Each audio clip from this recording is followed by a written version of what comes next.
Hi, it's Lori from Coast to Coast Craft Girls coming to you from the West Coast.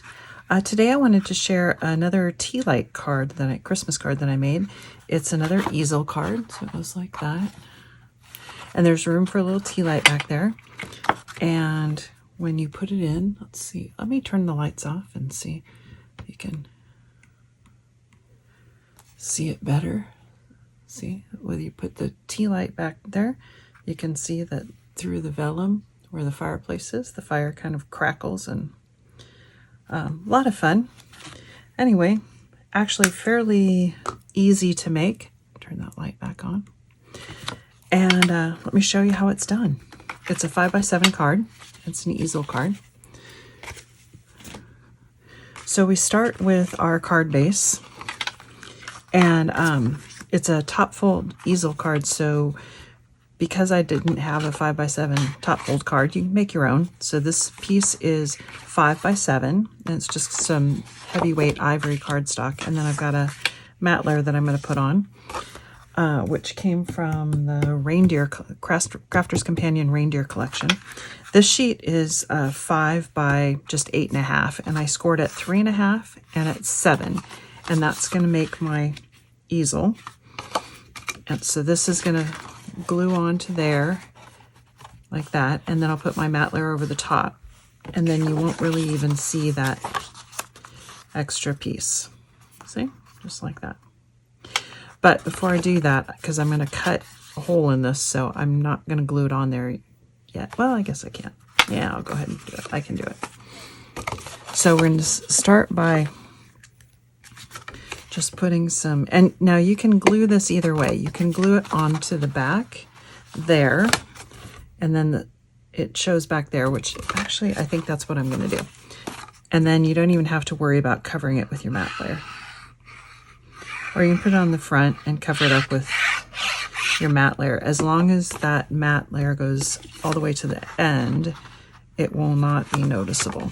But you put it on this way. You just have to make sure you get it on nice and straight and all the way at the top. This is where wet glue is your friend.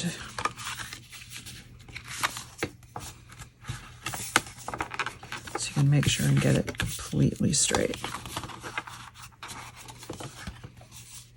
Now, the one thing I will tell you, when you put it on the back like that, because it wraps around the top, you can see how it's just a little bit short. If you don't like that, then just, trim that bottom piece off a little bit or whatever. But I don't think it's really going to be noticeable, so I'm not too worried about it. I'm going to go ahead and put my matte layer in here. And again, this is just the B side from, I think it's from the Reindeer Collection. But I really liked the plaid. So that's essentially your easel card. And then you're just going to put your easel panel on the front. Okay, so let's set that aside. Now we're going to create our easel. And I found a stamp in my collection. This is from Crafter's Companion. A couple years ago, they did these stamps that came with cut and emboss folders, and this one had like a cut and emboss folder that was a door that opened, and then you could look in on this scene. And I'm not sure I ever used it the way that it's supposed to. I've used the door cut and emboss folder a lot, and I saw this stamp and I thought this would be perfect to just cut that little, let me stick some paper, to just cut that little fireplace out, replace it with vellum, and then it would make a perfect tea light. So let's go ahead and stamp that on. Get my stamp platform out. And this is the Lisa Horton Ultimate 2, I think it's called. And it's just got this nice little sticky mat or tacky mat with the stamping platform. And I found I really like it. It holds it, and then it's got these little pegs at the top to kind of put your stamping platform in, so that you can, if you have to stamp twice, you can get it in the same spot. And this is Finesse Spectrum Noir alcohol proof flagstone, and I'm using alcohol proof because I colored with alcohol ink. And I personally like the flagstone color a lot because it's kind of black without the harshness of black. The one downside of a sticky mat is everything sticks to it. So you just line up those holes at the top, and then you've got your stamp in exactly the right spot. And the benefit of a stamp platform is you can do that because you can line up your holes and it goes right back into exactly the right spot. I've tried a lot of different stamp platforms. I like this one, and I just got a new one from Sizzix, which is bigger because I do scrapbooking. So I wanted something that I could stamp onto 12 by 12, and the Sizzix one you can. So there we go. I'm just going to color this with my alcohol markers, and I've got a whole bunch of tri-blends, and I'll tell you which ones. So I'm using earth brown, dark red shades, the dark red blends, burnt orange, gold brown blend, citrus, light yellow, light green, and alpine green. And I'm just going to color, and I'll be right back with you in a minute. Okay, so I'm basically all done coloring. So I'll just kind of quickly go over the colors. So I used my earth brown shades up here on the fireplace. The candles are light yellow, and then I used the dark light yellow for the ornaments, the star, and a couple of these presents. I used the light green blend for a couple presents. I used the burnt orange dark for the brick. I used the gold brown for the candlesticks and the feet here. I used the light yellow for the pillow and the little throw blanket. The dark red shades for the chair.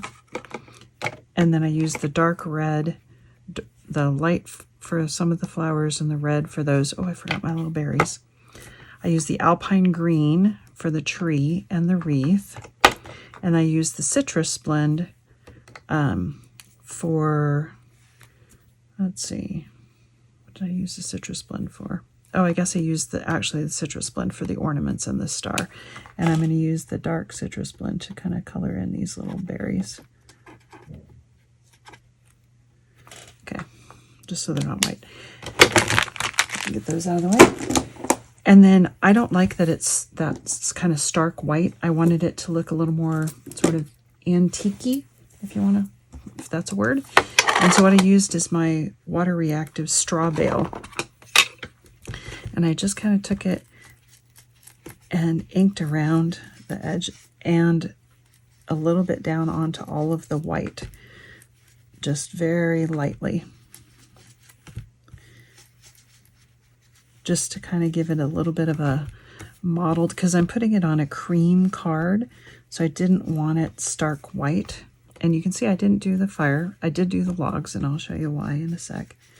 But we're just going to kind of, and then I'm going to actually hit those across those stockings just where it's white, just to give it a little bit of color. I don't want it yellow, but I don't want it white.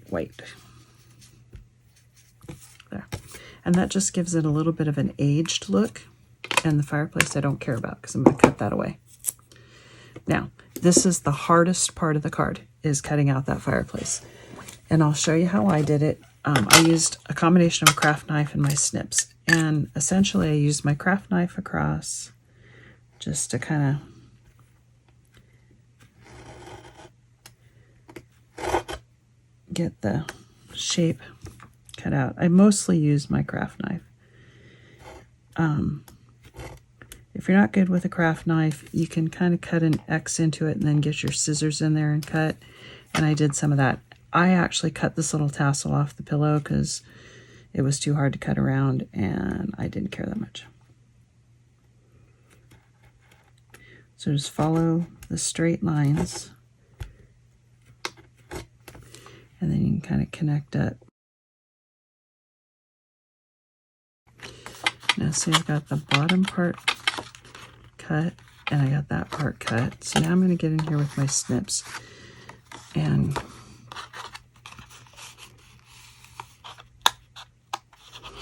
where the tree branches were, I just kind of, doesn't have to be perfect, kind of cut.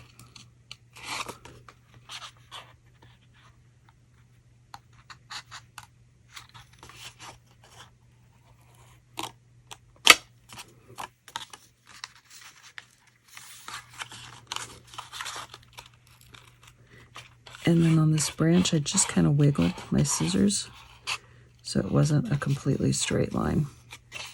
And same with this branch.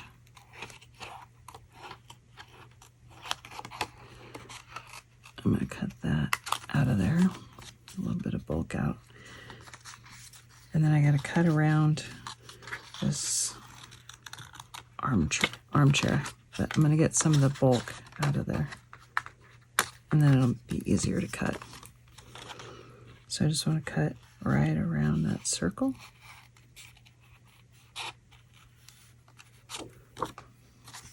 Okay. And I've just got this one little piece down here in the bottom. And again, it's a branch, so I'm just going to kind of wiggle my scissors a little bit.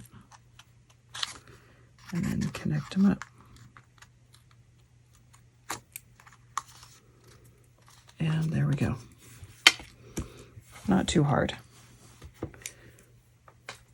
And then I'm going to cut these logs out and I'm going to save those because I didn't do this on the other one, but I thought of it later and I thought, oh, I should put those on the vellum since I have them. So I'm just going to fussy cut those logs out.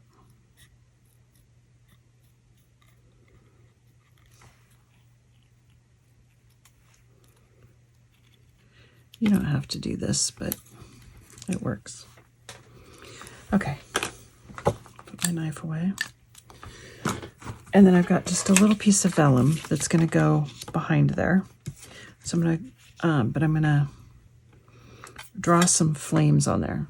So the way that I did it is I used my burnt orange and my citrus. And I took my burnt orange and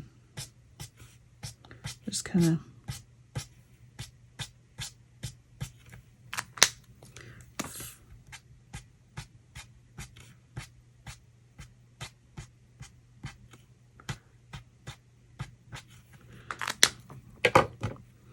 and then I took my citrus, the dark, and on the vellum, see it's still wet, so it kind of blends really nicely.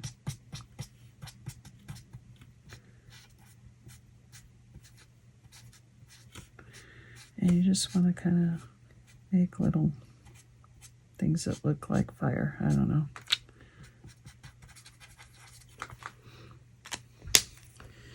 And then I'm going to glue my little logs right down there at the bottom. Now I'm going to position this on the back of my card. And I just put some tape all around the hole.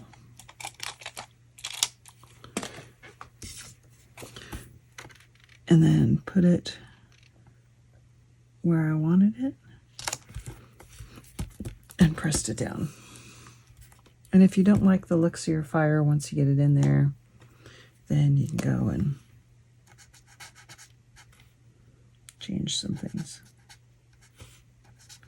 I got quite the blaze going here.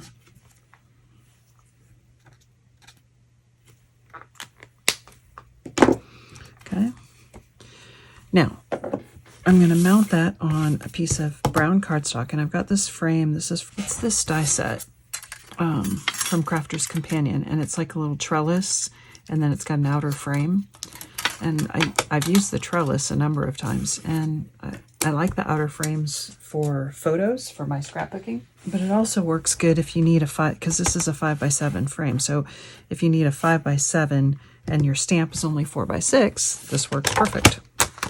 So I got a 5x7 piece of brown card, and I'm just going to cut this frame out of it. And then I'm going to mount this on here. But before you do that, you got to figure out where, and you got to cut a hole in that brown so that you can see through, because the light's got to come through somehow.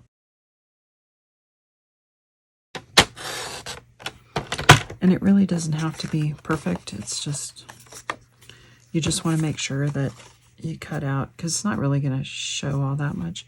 But see, you can see where my fireplace cutout is, and I got that nice and cut out. And now we got to do the same thing on the cream colored card, because this is going to go on there, but I got to be able to see, get the light through. So I got to cut a hole in there. Okay, so somewhere just below that score line.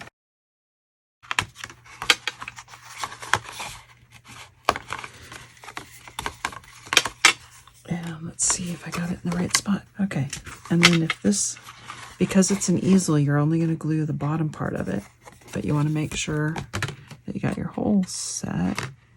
And it looks like I got it just about perfect. Yep. So we're going to just put glue on this top part.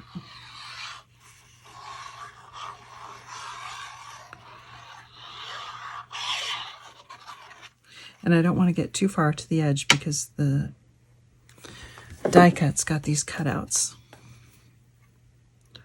So we're going to line this up.